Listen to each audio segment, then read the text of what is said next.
অপেক্ষার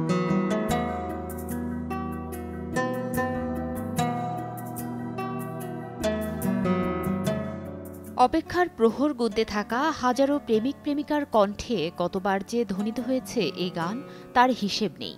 ৭০-এর দশকে পর্দায় দর্শক দেখতে পেল স্নিগ্ধতা আর মুগ্ধতার এক অদ্ভুত মিশেল। বাংলা চলচ্চিত্রে মিষ্টি মেয়ে বললেই ভেসে ওঠে যার মুখ।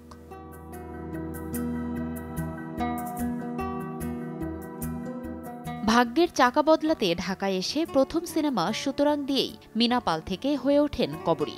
গুণী এ অভিনেত্রী ৫০ বছরের বেশি সময় রাজ্জাক, ফারুক, সোহেল রানা, উজ্জ্বল, জাফর ইকবাল ও বুলবুল আহমেদ সহ অনেকের সঙ্গে প্রায় ১৪০টির মতো সিনেমায় অভিনয় করেছেন।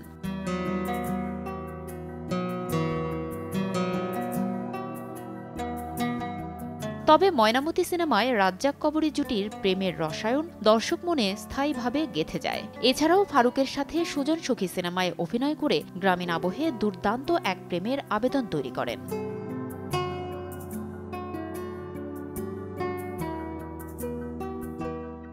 শাশ্বত প্রেমের প্রতিমূর্তি কবরীর ব্যক্তিজীবনেও সত্যিকারের প্রেম কি এসেছিল? বারবার বিপর্যয়ের মুখোমুখি হতে হতে তা যেন অনেকটাই প্রশ্নবিদ্ধ।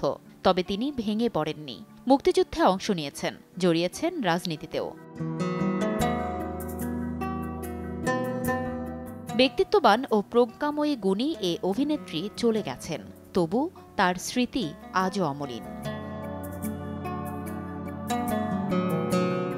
ফারজানা লিনা, সময় সংবাদ, ঢাকা।